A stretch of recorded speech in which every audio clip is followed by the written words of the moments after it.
1 Samuel 2 ayat 1 sampai 36. Beginilah pembacaan kebenaran firman Tuhan. Lalu berdoalah Hana, katanya, hatiku bersukaria karena Tuhan, tanduk kekuatanku ditinggikan oleh Tuhan. Mulutku mencemoohkan musuhku, sebab aku bersukacita karena pertolonganmu. Tidak ada yang kudus seperti Tuhan, sebab tidak ada yang lain kecuali Engkau, dan tidak ada gunung batu seperti Allah kita. Janganlah kamu selalu berkata sombong, janganlah caci maki keluar dari mulutmu.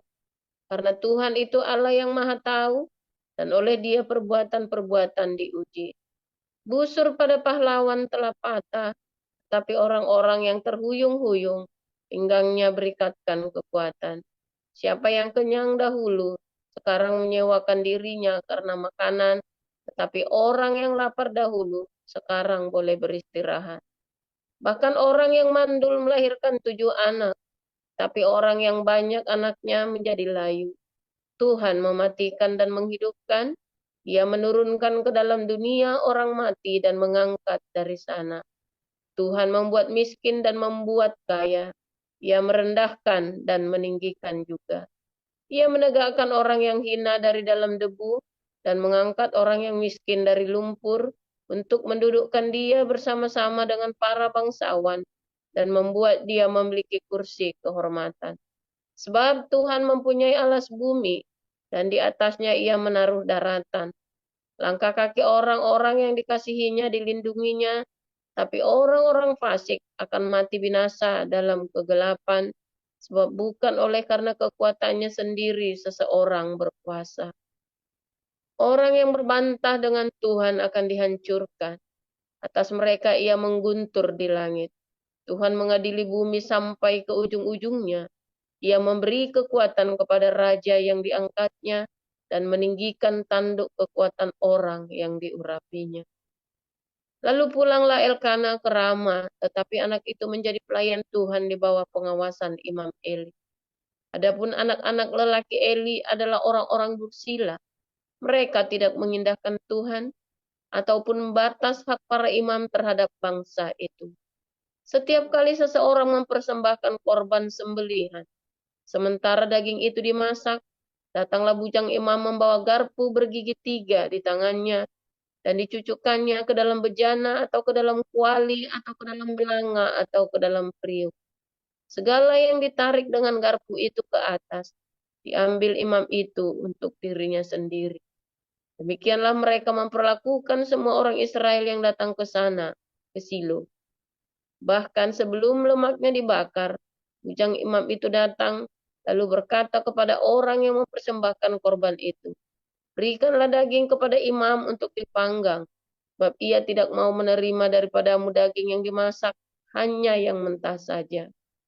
Apabila orang itu menjawabnya, bukankah lemak itu harus dibakar dahulu, kemudian barulah ambil bagimu sesuka hatimu, maka berkatalah ia kepada orang itu, sekarang juga harus kau berikan, kalau tidak aku akan mengambilnya dengan kekerasan.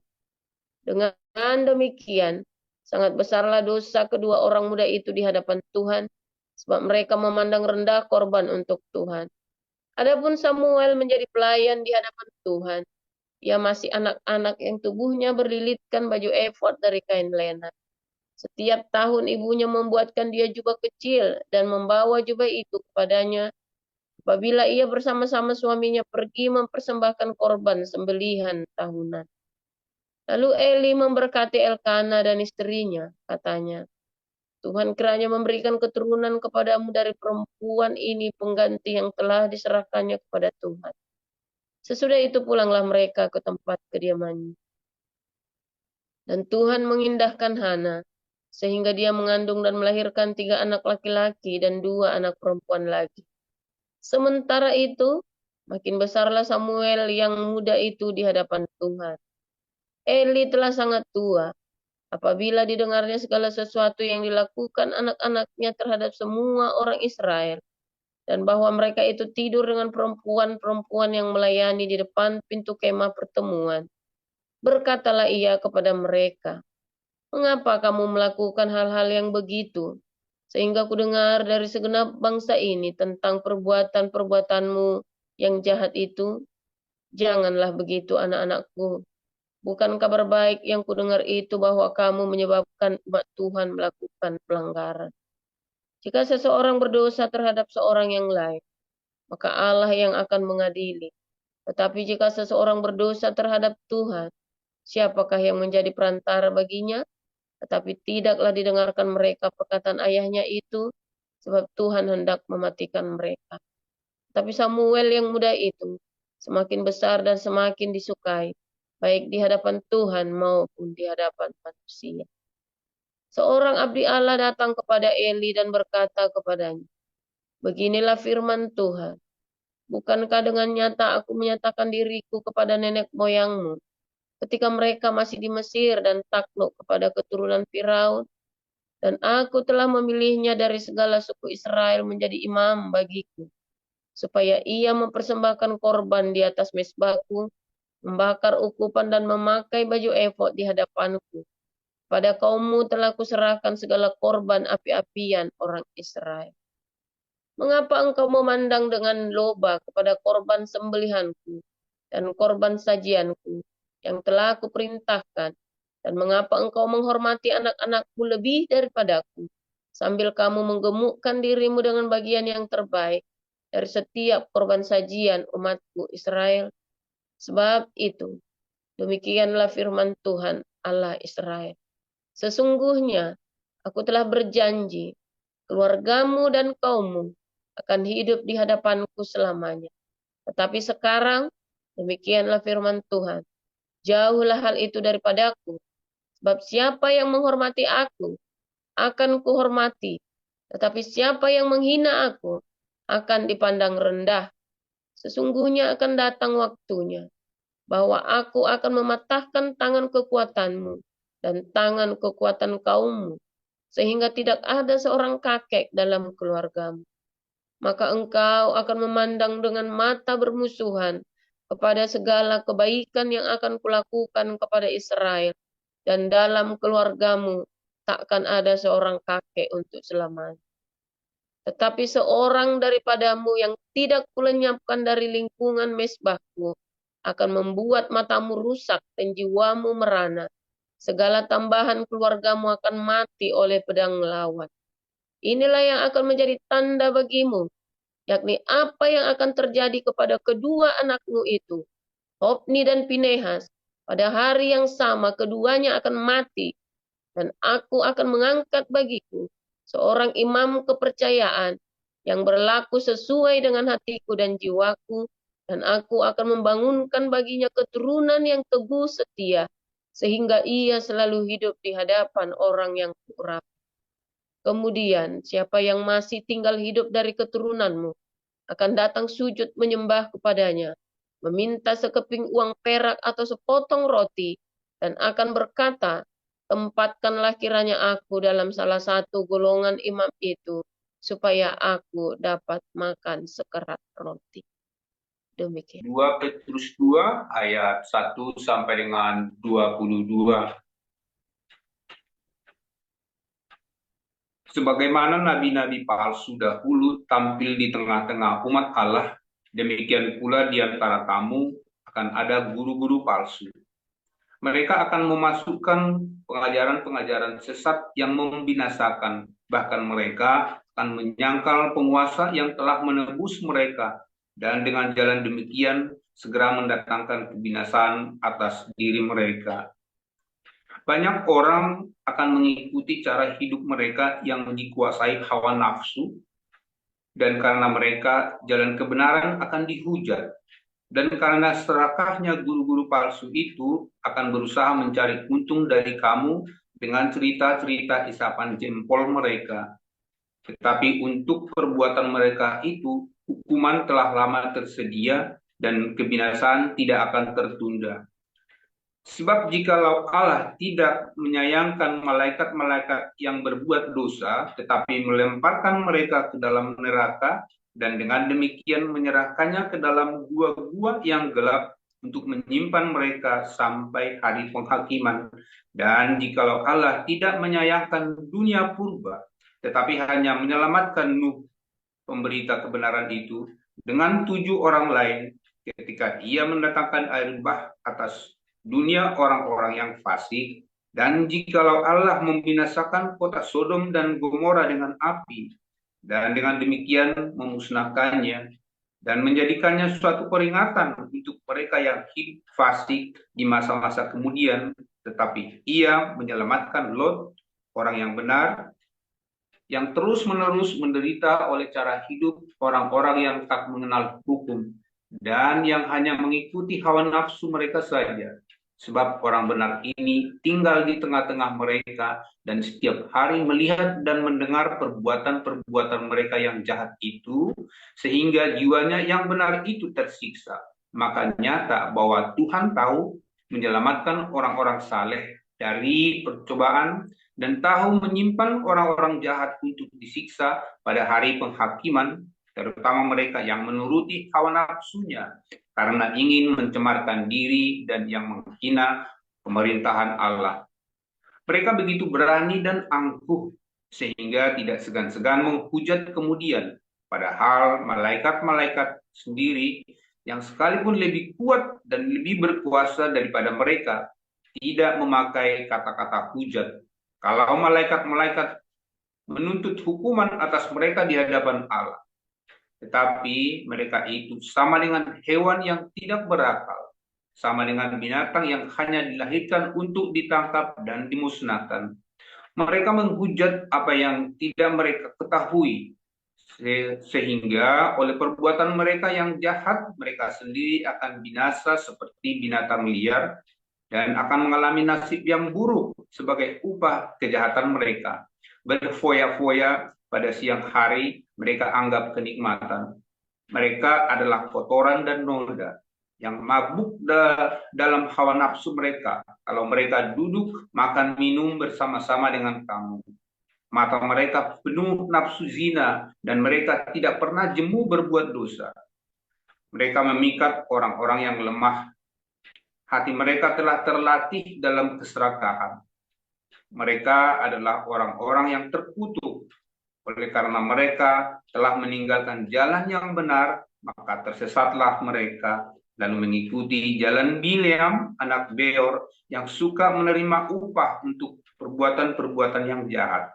Tetapi Bileam beroleh peringatan keras untuk kejahatannya, sebab keledai beban yang bisu berbicara dengan suara manusia dan mencegah kebebalan nabi itu.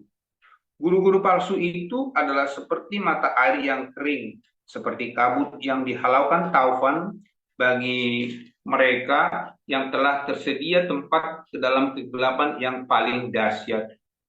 Sebab mereka mengucapkan kata-kata congkak dan hampa dan mempergunakan hawa nafsu cabul untuk memikat orang-orang yang baru saja melepaskan diri dan mereka yang hidup dalam kesesatan. Mereka menjanjikan kemerdekaan kepada orang lain, padahal mereka sendiri adalah hamba-hamba kebinasaan. Karena siapa yang dikalahkan orang, ia adalah hamba orang itu.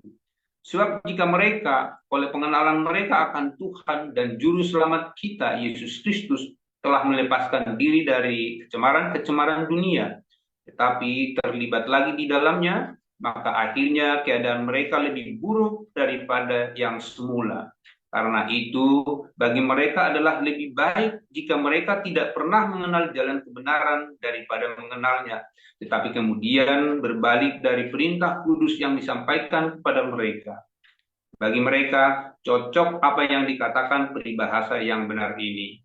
Anjing kembali lagi ke muntahnya, dan babi yang mandi kembali lagi ke kubangnya. Demikianlah firman Allah. Haleluya, luar biasa firman Tuhan. Selalu setiap hari, ya. Kalau kita menanti-nantikan Tuhan dengan sungguh hati, dengan penuh cinta, dengan hati yang penuh dengan kesederhanaan, ya. Kalau hatimu pengennya muluk-muluk, ya nggak dapat.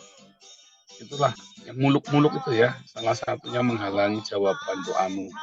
Atau itu sudah di depan mata, kamu nggak mau karena kamu pengennya muluk-muluk. Padahal step by step itu penting. Ya, saudara, Saya waktu kecil miskin, saya sering cerita ya. Miskin sekali, miskin. Namanya miskin apa sih? Besok mau makan tuh bingung makan apa besok. Ya, kita alami. Lalu ya kita semua hidup dalam sangat-sangat simpel, sederhana. Ya, kita jarang sekali beli pakaian baru, jarang ya.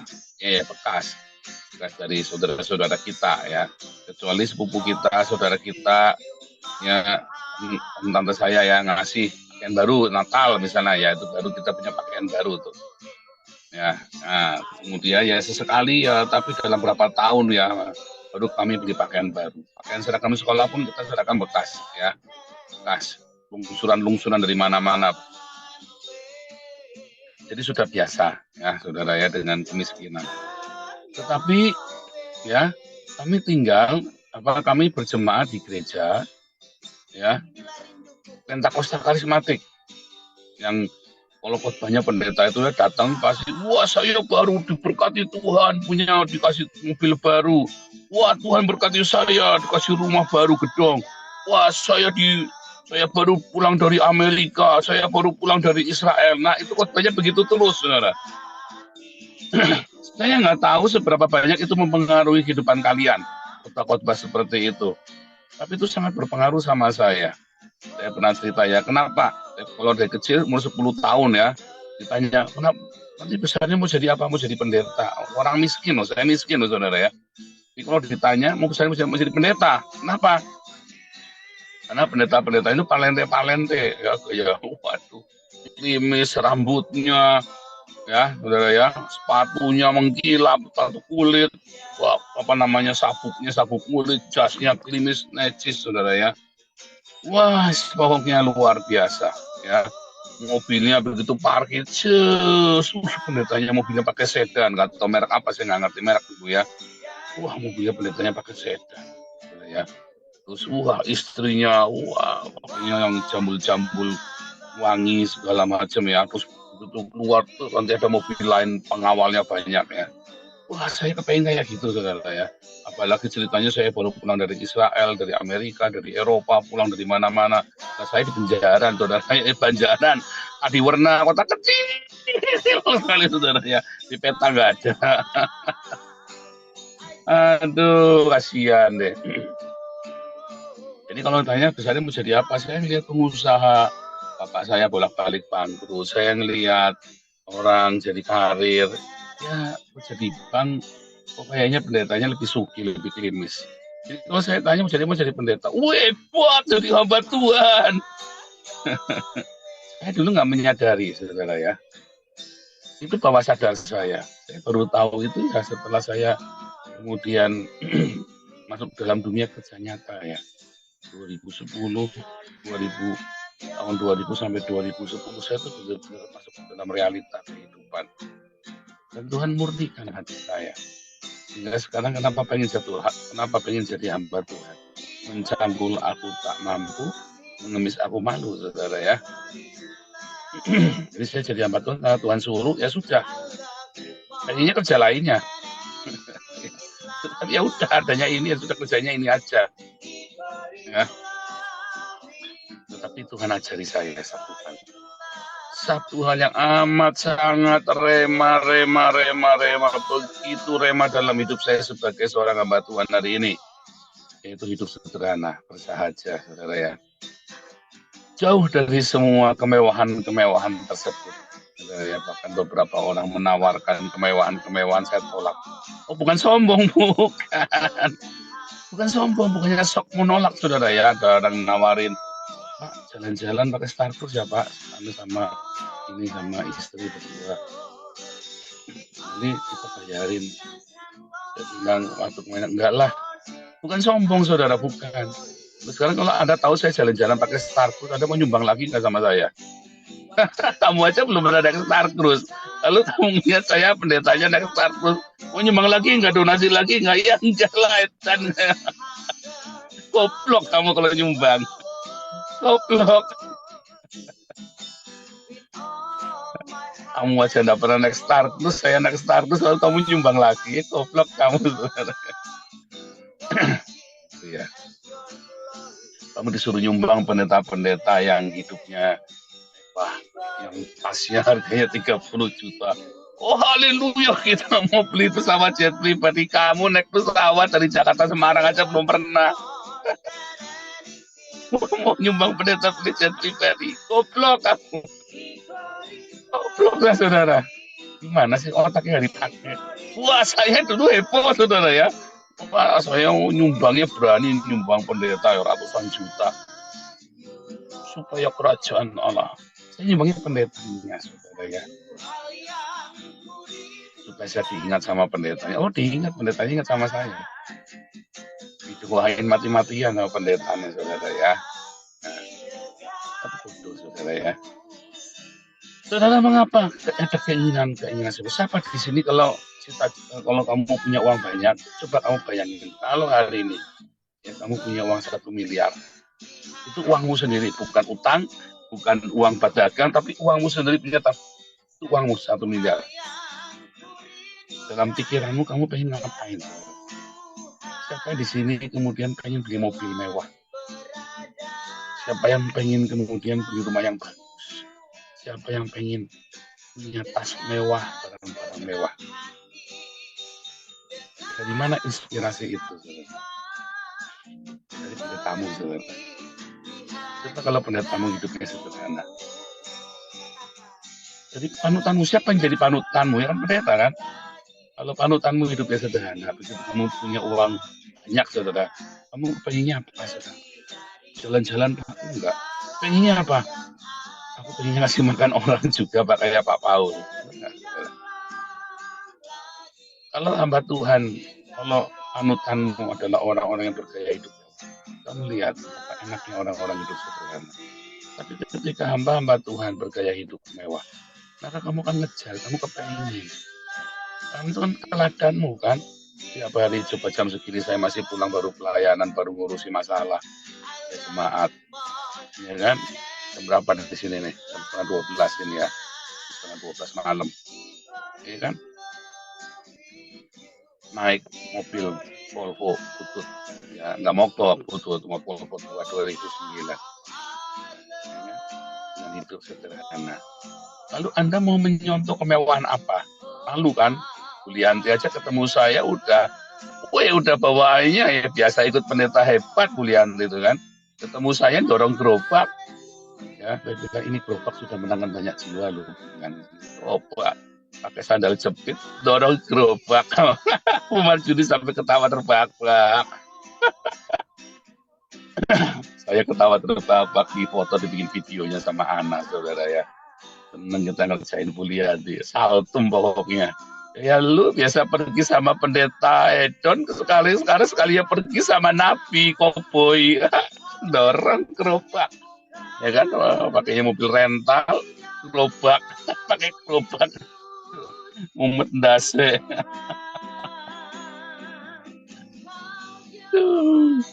Saltum pokoknya Bulianti datang kemari saltum. Sekarang nanti kata beliau saya kalau datang lagi, saya udahlah nggak usah macam-macam, udah dandan habis, dorongnya gerobak.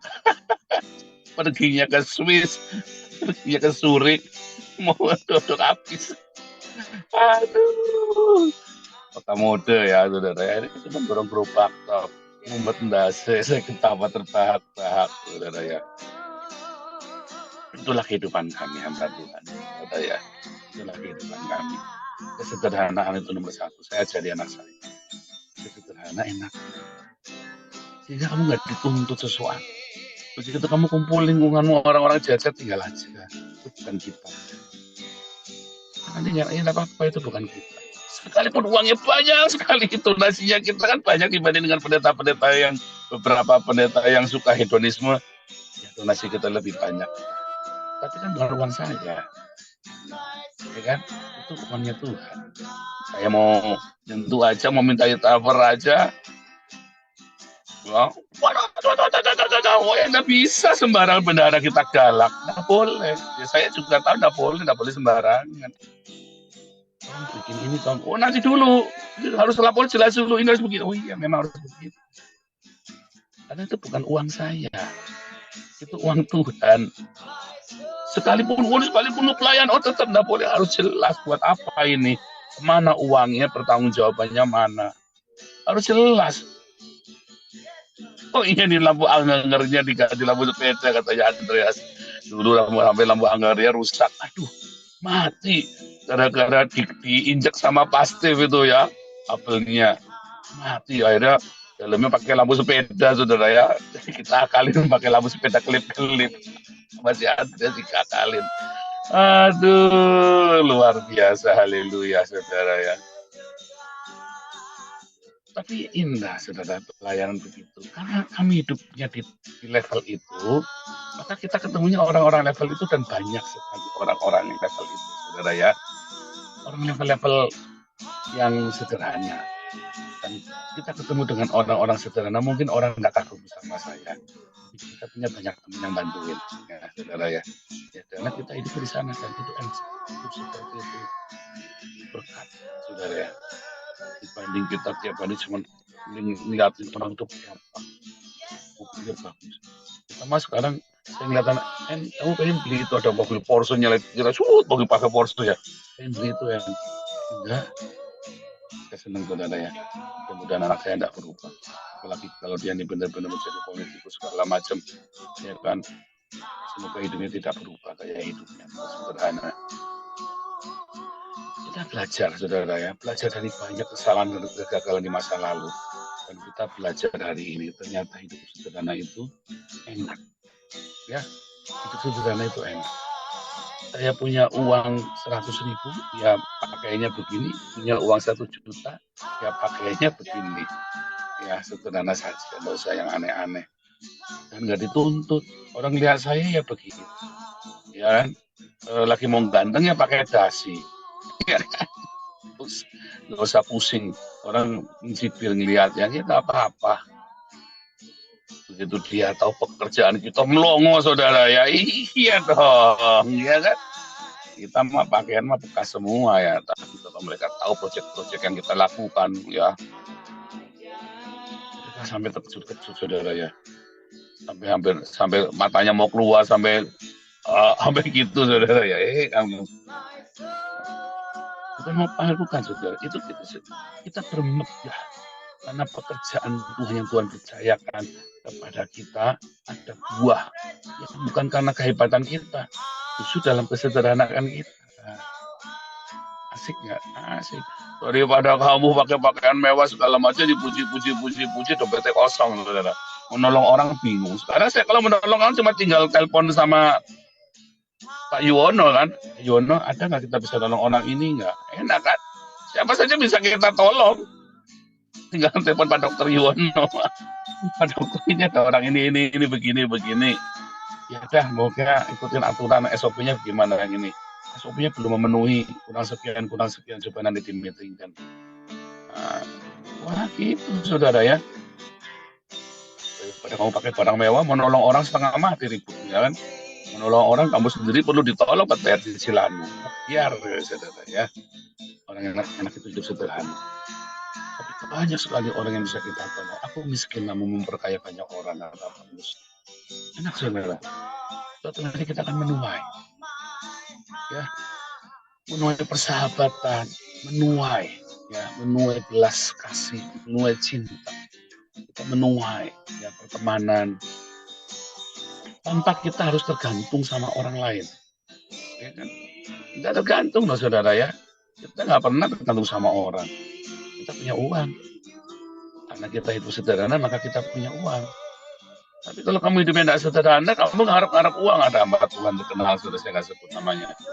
Ya, orang Tuhan ini kalau datang, yang dibesukin cuma jemaat-jemaat kaya saja, saudara ya. Itu udah mau dirasani sama orang-orang ya. Yang dibesukin cuma orang-orang kaya saja. Sehingga kalau ada hamba Tuhan ini datang, mereka buru-buru pada pergi, saudara ya. Karena selalu datang dan selalu cerita kesulitannya gini, beginilah, begitulah, segala macam. Kalau nggak ngasih nggak enak, mau ngasih dikit nggak enak, akhirnya mereka milih pergi. Kalau orang datang sama saya mau makan, saya nggak mau gratis, saudara. Begitu saya datang sekeluarga, makan gratisan, orangnya jengkel sekali, 2 kali, 3 kali. Sebaik-baiknya orang senengnya gratisan. karena kami hidupnya sederhana ya kita mau makan, masa nggak punya duit. Ya kan, kalau kita cicilan nggak punya cicilan, nggak punya kewajiban bayar cicilan mobil, cicilan rumah yang gedong, hidup kita sederhana ya. Kalau sekedar makan mau tiap hari makan di restoran ya bisa, cuman ya sekedar makan maksudnya ya. Tapi kalau mau tiap ke mau tiap hari makan di restoran, istriku masaknya lebih enak, ya kan. Kecuali kampung dahulu itu memang luar biasa, saudara ya. Masakan Indonesia yang di kampung dahulu itu luar biasa. Satu lagi saya dapat nemu, saudara ya. Satu lagi itu di Rotterdam itu ya, saudara ya. Namanya restoran Jenny, ya, toko Jenny. Nah, juga saudara ya. Itu masakannya sama tuh kampung dahulu sama Jenny itu ya, di Rotterdam itu ya. Irwan ya, kalau Irwan saya baru nemu tuh. Saya lagi ke sana lagi, mau ke sana lagi ini saudara, lagi cari waktu. Karena lumayan ya, rada muter sedikit ya, setengah jam. Hampir 45 menit saudara ya. Tetapi saudara, kita membangun pertemanan dengan kesederhanaan. Orang lihat didatangi kita pun nggak ngarep-ngarep, oh ini jangan-jangan datang meminta sumbangan. Kita miskin namun kita memperkaya banyak orang dan kita mentalnya nggak kehabisan. Ya saudara ya, kita banyak memberkati teman-teman yang bekerja bersama dengan kita berkati. Untuk gratisan apa mintanya gratisan. Karena apa? Karena hidup kita sederhana. Karena hidup kita sederhana, maka kita bisa selalu memberkati. Bisa memberkati siapapun. Ya. Sehingga apa, saudara? Sehingga ya kita bisa menjadi benar-benar menjadi berkat. Bukannya menjadi parasit. Banyak hamba Tuhan harusnya jadi berkat. Tapi setiap kali datang minta duit sama orang. Bukan buat proyek pekerjaan Tuhan, buat dirinya sendiri. Karena apa? Karena dia pengen punya tas Birkin, karena dia pengen punya mobil mewah, karena dia pengen punya sepatu beli, sepatu yang mahal-mahal, karena dia pengen jalan-jalan ke Israel, karena dia pengen keliling dunia. Saya mah jalan-jalannya cukup di pantai aja di Scheveningen. Wah, sudah happy saudara ya. Nah, kita 8 tahun ya. 8 tahun 7 tahun saya di Eropa. Ya, kita baru liburan gara-gara Bu Mantur ada itu traktir. Karena mereka pergi jalan, saya setirin ya. Setirin kan ikut jalan namanya kan. Baru kita tuh ke Swiss itu lihat nginep di villa, itu bayari sama mereka saudara ya. Mereka bareng-bareng ya gitu kan, namanya supir kan saudara, kita kan supir. Nah, seneng aja ya. Senang saudara ya. Baru tuh kita bisa jalan-jalan jauh tuh ya. Ya biasanya ya kita jalan-jalan kalau ada pelayanan baru kita bisa jalan. Itu sederhana. Senang saudara ya. Berkat Tuhan itu nanti ada karunia menikmati selalu ada. Namun paling utama saudara, kalau terlalu mewah ya, kalau orang kayak saya jangan saudara ya, kasihan saya nanti saudara, imannya runtuh karena kasihan kamu. Jangan terlalu mewah ya saudara, sederhana saja. Kalau mau terakhir saya yang simpel-simpel saja saudara ya. Luar biasa, Tuhan Yesus memberkati. Kiranya ini jadi rema buat kamu, jadi obsesimu. Apa saudara obsesinya? Hidup sederhana. Hidup di dalam kebersahajan. Ya. Bersahaja dalam hidup setiap hari. Ya, Tuhan Yesus memberkati.